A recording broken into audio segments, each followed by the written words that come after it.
ውድ የቻናላችን ቤተሰቦች የሰዓቱን የብርሃን ዜናዎችን እናስደምጣችኋለን። አብራችሁ እንድትቆዩ በአክብሮት እንጋብዛለን።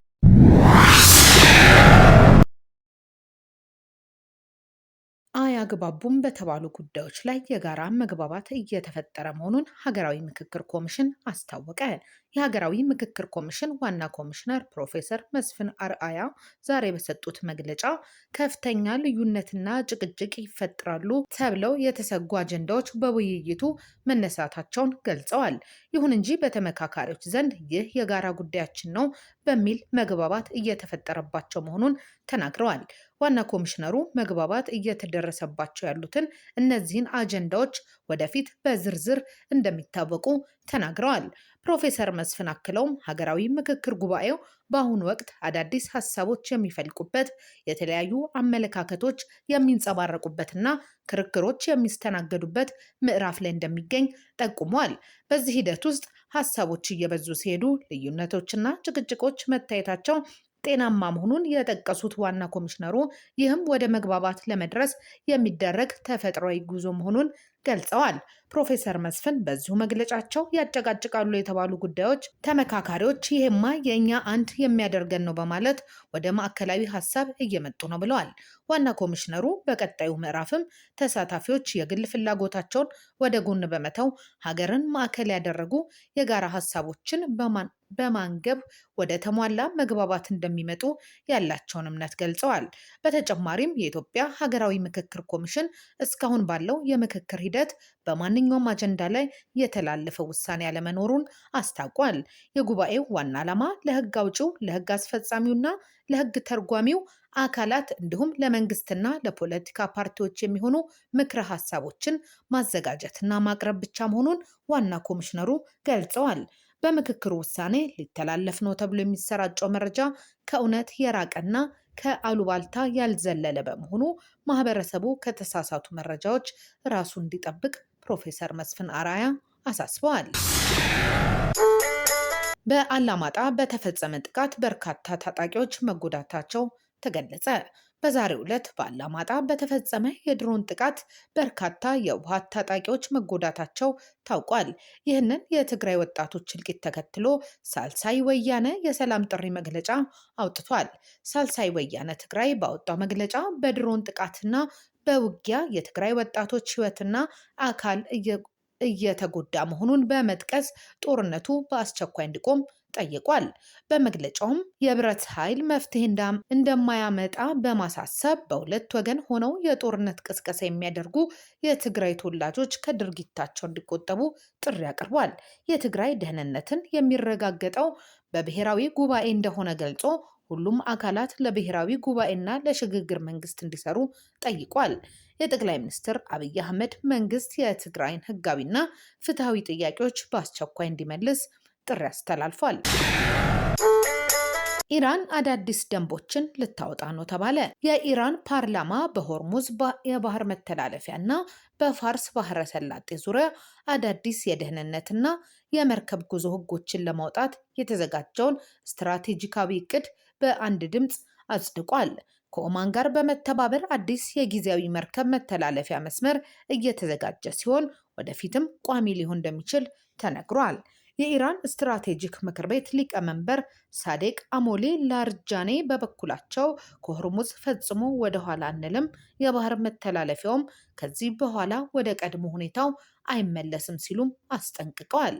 አዲሱ መተላለፊያ ሰኔ ወር በተደረሰው ስምምነት ላይ የተመሰረተ ቢሆንም በውሃ መንገዱ ላይ ያለው ሙሉ ሉዓላዊነት የኢራን ሆኖ እንደሚቀጥል ቴሄራን አጽንኦት ሰጥታለች።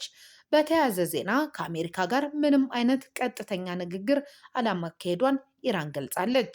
ኢራን ከአሜሪካ ጋር ምንም አይነት ቀጥተኛ የዲፕሎማሲ ንግግር አለማድረጓን የጠቀሰው የኢራን የውጭ ጉዳይ ሚኒስቴር መስሪያ ቤት ድርድሩ በአቀራራቢ ሀገራት በኩል መልእክት በመለዋወጥ ብቻ የተወሰነ መሆኑን ገልጿል። ይህንኑ በተመለከተ በሰጡት መግለጫ በሁለቱ ሀገራት መካከል በቴህራን የኒውክሌር መርሃ ግብር ዙሪያ ቀጥተኛ ውይይት እየተደረገ ነው የሚሉ ዘገባዎችን ያስተባበሉት የኢራን ውጭ ጉዳይ ሚኒስትር አባስ አራቅቺ አገራቸው ከአሜሪካ አስተዳደር ጋር የምታደርጋቸው ንግግሮች በስዊዘርላንድ እና በሌሎች አሸማጋይ ሀገራት በኩል ብቻ የተደረገ ነው ብለው አብራርተዋል። ኢራን በስምምነቶች ላይ ቀጥተኛ ንግግር ለማድረግ አሜሪካ ቀደም ሲል የጣለችውን ማዕቀብና አቋሟን ዳግም መመርመር አለባት የሚል ጽኑ አቋም እንዳላት የገለጹት ባለስልጣኑ በባለብዙ ወገን ማዕቀፍ ውስጥ የሚደረጉት የዲፕሎማሲ ጥረቶች ግን በተዘዋዋሪ መንገድ እንደሚቀጥሉ አስታውቀዋል። ራሽያ የኤሌክትሮኒክስ መከታተያዎችን የሚበጥሱ አዳዲስ ኤፍፒቪ ድሮኖችን ይፋ አደረገች።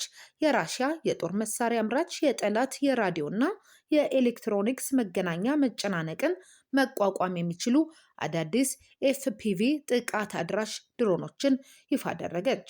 እነዚህ ድሮኖች በጦርነት ቀጠናዎች ውስጥ የሚኖሩ ከፍተኛ የኤሌክትሮኒክስ ሞገድ እክሎችን ሰብረው በመግባት የተሰጣቸውን የጥቃት ግብ በትክክል ማከናወን የሚያስችላቸው የተሻሻለ የሴንሰርና የመገናኛ ስርዓት የተገጠመላቸው ናቸው።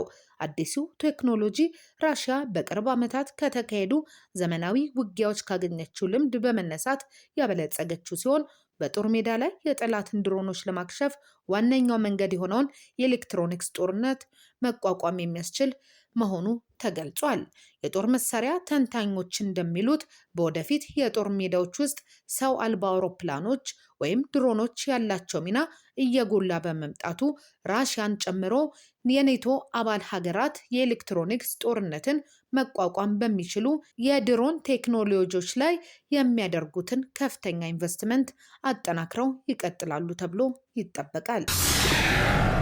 ኢሃፓ አዲስ አበባ ክፍለ ሀገር እንድትሆንና ድሬዳዋ ከሐረር ጋር እንድትጠቃለል ጥሪ ያቀረበ። የኢትዮጵያ ሕዝባዊ አብዮታዊ ፓርቲ ኢሃፓ በአዲስ አበባና በድሬዳዋ ከተሞች አስተዳደራዊ አወቃቀር ላይ ያዘጋጀውን አዲስ የፌዴራል አወቃቀር ሐሳብ ይፋ አደረገ። ፓርቲው ባወጣው መግለጫ አዲስ አበባ ሙሉ በሙሉ ራሷን የቻለች ክፍለ ሀገር እንድትሆን ሲጠይቅ፣ ድሬዳዋ ከተማ ደግሞ በሐረር ክፍለ ሀገር ስር ከሚካተቱ ከተሞች አንዷ እንድትሆን የሚል አቋም እንዳለው ገልጿል። የአዲስ አበባን አስተዳደራዊ ደረጃ በተመለከተ ከኦሮሚያ ክልል ልዩ ጥቅምና ከታሪካዊ ባለቤትነት ጥያቄዎች ጋር ተያይዞ በርካታ ልዩ እይታዎች በሚንሸራሸሩበት በዚህ ወቅት የኢሃፓ የውሳኔ ሀሳብ አዲስ የፖለቲካ ውዝግብ ሊያስነሳ እንደሚችልም ይጠበቃል። 230 ስደተኞችን የጫነች ትንሽ ጀልባ የእንግሊዝ ቻናልን አቋርጣ ዩኬ ገባች። አዲሱ ቁጥር በሐምሌ ወር በ165 ሰዎች በአንድ ጀልባ ተሻግረው የነበረውን የቀድሞ ክብረ ወሰን ሰብሯል ተብሏል። 230 ሰዎችን የጫነች ትንሽ ጀልባ የእንግሊዝ ቻናልን አቋርጣ ዩኬ የገባች ሲሆን ይህም በአንድ ጀልባ የተሻገሩ ሰዎች ቁጥር አዲስ ክብረ ወሰን መሆኑን የአካባቢው መገናኛ ብዙሃን ዘግቧል። ይቺ ጀልባ በሐምሌ ወር 165 ሰዎች በአንድ ጀልባ ተሻግረው የነበረውን ክብረ ወሰን መብለጧን ቢቢሲ ዘግቧል። የዩኬ የሀገር ውስጥ ሚኒስቴር በአጠቃላይ 258 ስደተኞች በአራት ጀልባዎች የእንግሊዝ ቻናልን አቋርጠው ዩኬ መግባታቸውን አረጋግጧል። የሀገር ውስጥ ሚኒስቴር ቃል አቀባይ ለቢቢሲ እንደተናገሩት ይህ የቅርብ ጊዜ ክስተት የወንጀል ቡድኖች የሚጠቀሙበትን ግዴለሽና አደገኛ ዘዴ የሚያሳይ ነው። እነዚህ ቡድኖች ለባህር ጉዞ በማይመቹ ጀልባዎች ላይ ከልክ በላይ ሰዎችን በማጨናነቅ የሰዎችን ሕይወት ለአደጋ ማጋለጣቸውን ቀጥለዋል ብለዋል። ምንም እንኳን በአንድ ጀልባ የተጫኑ ሰዎች ቁጥር ከፍተኛ ቢሆንም በዚህ ዓመት በአጠቃላይ በቻናሉ በኩል የሚደረጉ ሽግግሮች ግን ቅናሽ አሳይቷል። ቢቢሲ የጠቀሰው የሀገር ውስጥ ሚኒስቴር ጊዜያዊ መረጃ እንደሚያሳየው እስካሁን ወደ 14820 የሚጠጉ ሰዎች በትንንሽ ጀልባዎች ዩኬ ደርሰዋል። ይህም ካለፈው ዓመት ተመሳሳይ ወቅት ጋር ሲነጻጸር የ43 በመቶ ቅናሽ ያሳየ ሲሆን ከ2024 ጋር ሲነጻጸር ደግሞ የ16 በመቶ ቅናሽ አሳይቷል ተብሏል።